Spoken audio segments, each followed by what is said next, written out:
Welcome back to the special series on CAT with Careers 360. In today's video, I'm going to take you through the difficult, probably one of the most painful areas that most students go through, and that is DILR, the Data Interpretation Logical Reasoning section. Frankly, unlike quantitative ability, where there are many topics, formulae, and you need to kind of really apply those formulae, apply and do a lot of tests to become very good in quantitative ability. In data interpretation and logical reasoning, frankly, there are not too many formulae. It is only the practice that will kind of make you really, really good. Initially, when you write your mocks, every set might take you 20-25 minutes. For example, if CAT has 5 sets, and you have to do at least 3 sets, and there are only 40 minutes to do. How on earth are you going to finish if each set takes you 15, 17, 20 minutes?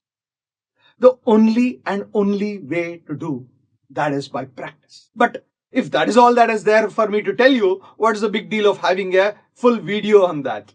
And here is what, hold on, and you will see that there are certain elements to CAT, especially DILR, which will kind of make you ace this wonderful topic.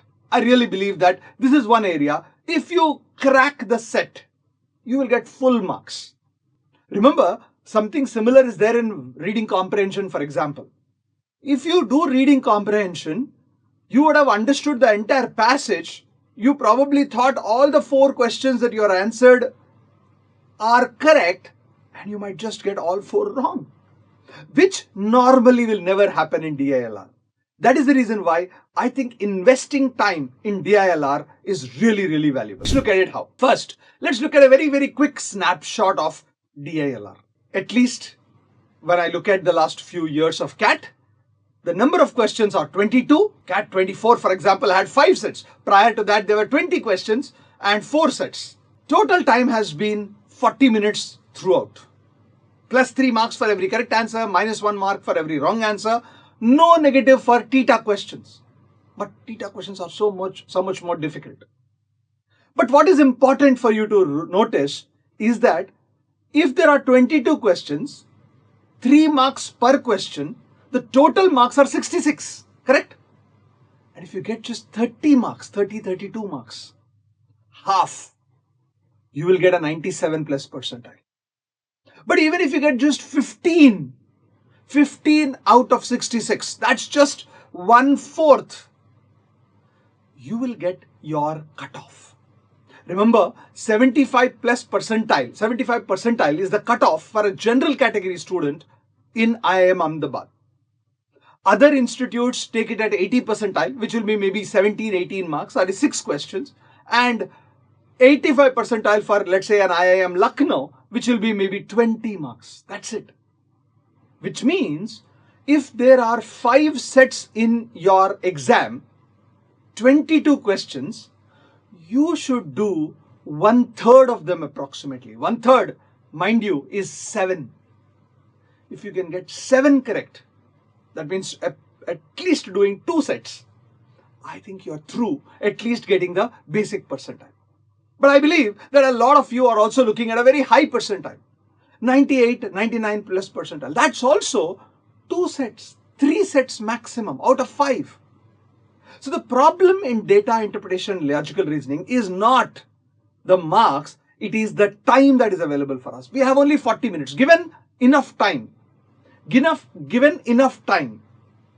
I am pretty sure that most of us will be able to solve these DILR sets. Problem is, how do I do it in 10-12 minutes? What kind of a strategy should I adopt to make sure that I get the maximum buck? That is our plan right now, and that is what I'm going to look at it. Acing DILR. The first thing is, what should be the basic broad exam strategy? First, the exam strategy has 3-4 points. The first point that I would like, how do you solve, or which set should I solve? Identifying sets to solve is a very, very important thing. And the way you can do it is what I call it, the familiarity complexity index. If a set is more familiar to you, you should definitely try to do that. But with a caveat.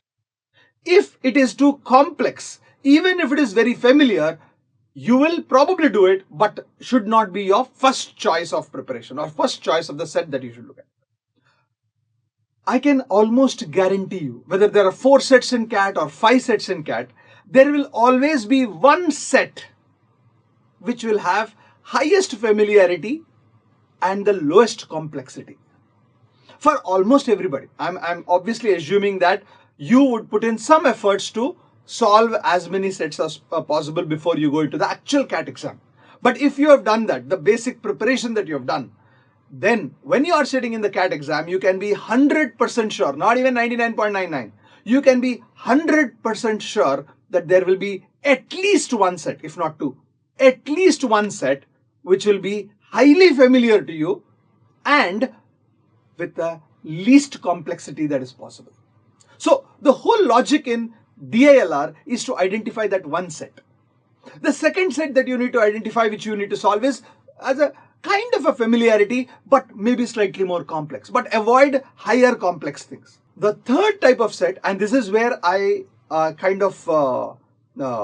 differ from a lot of experts, is that you will be surprised that there will always be a set among the 4 given to you where you will find that it's completely alien. It's not, you have never seen such a kind of a set. It could be some kind of a puzzle.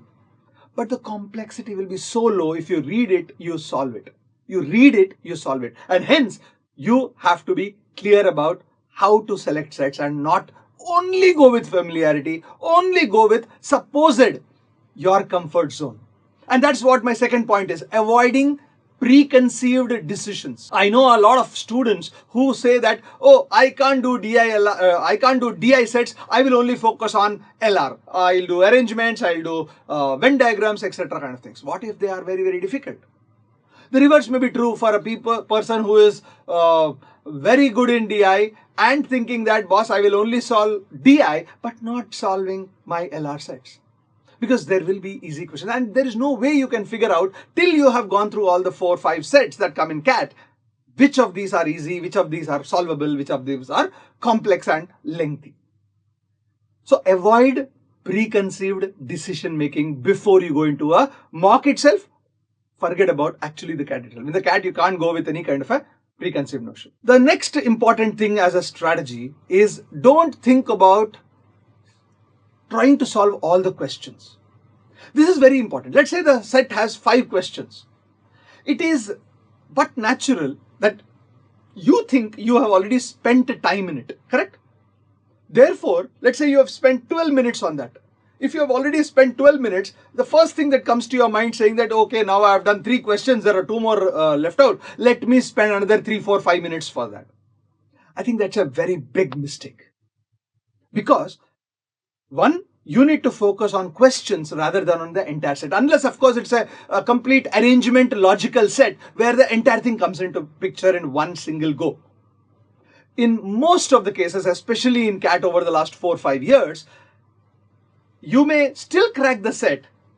You can only get 2 or 3 questions and there will be 1 more question or 2 more questions which will have additional information to solve, additional solution, additional points that have to be taken into consideration to solve them, and that will make it make your time lengthen, and which can kind of be a problem. So solve as per the number of questions rather than in sets. There is a reason why I'm saying so. If there are 5 sets, there is a possibility that even in the most complex of sets or the most unfamiliar of the sets that you come across in the exam, there could be 1 question which is very, very easy. I mean, if you read the passage, if you read the set, you will be probably able to get it fast. How would you know?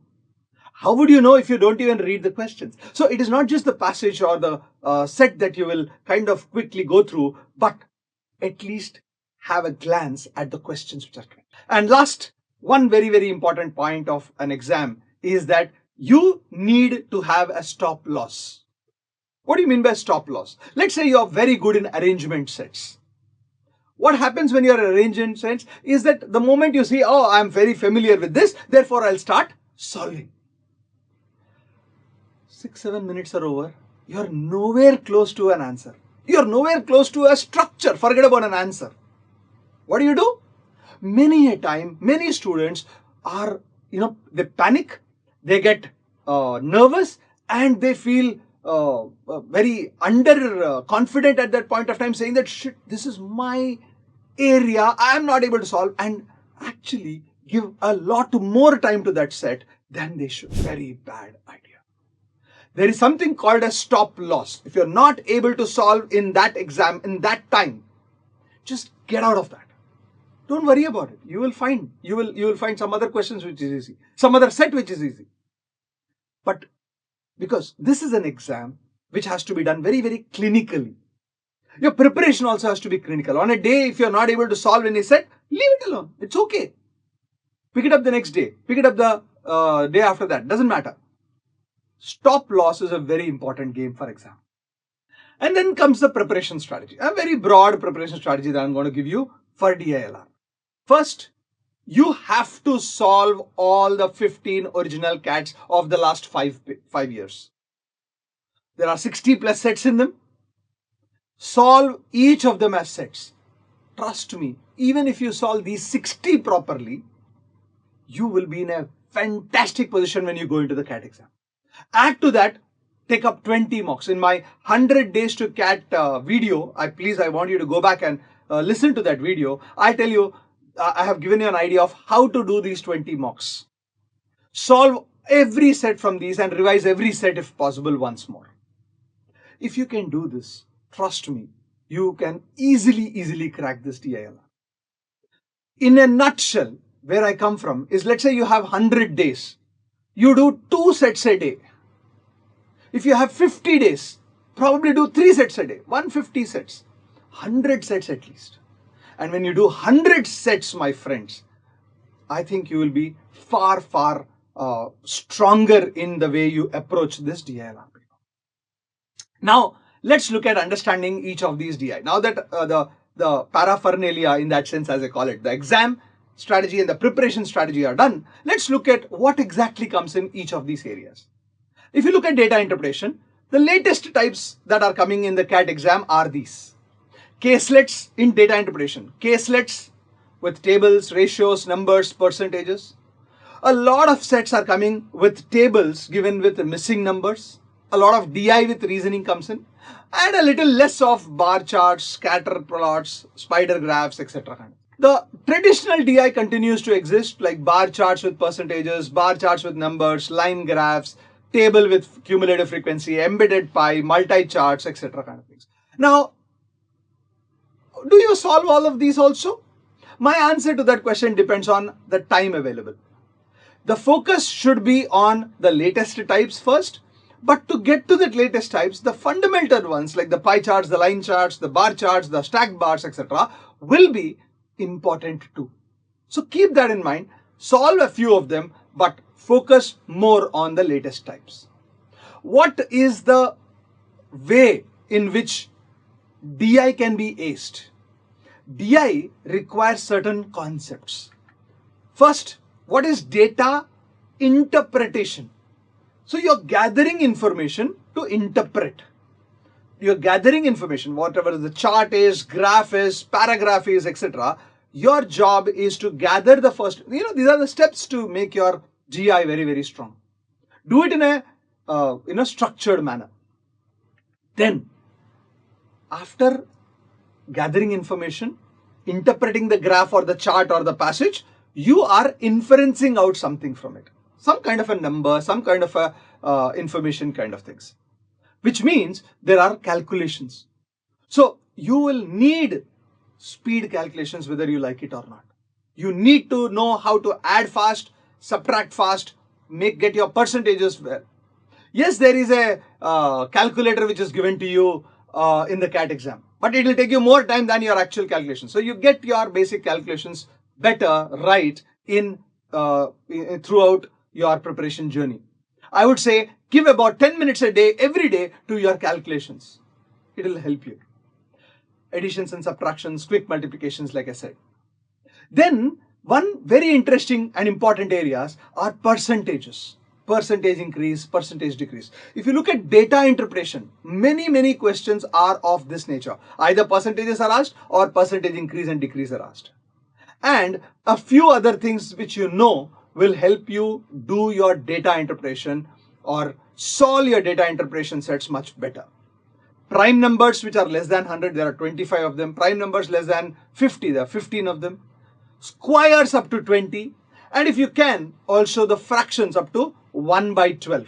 You know, 1 by 1, 1 by 2, 1 by 3, 1 by 4, 1 by 5 till 1 by 12. Not just 1 by 12. You should also know what is 4 by 12, 5 by 12, 6 by 12, 7 by 12, 8 by 12, 9 by 12, 10 by 12, etc. kind of thing. So that your speed of calculating in a data interpretation set becomes faster.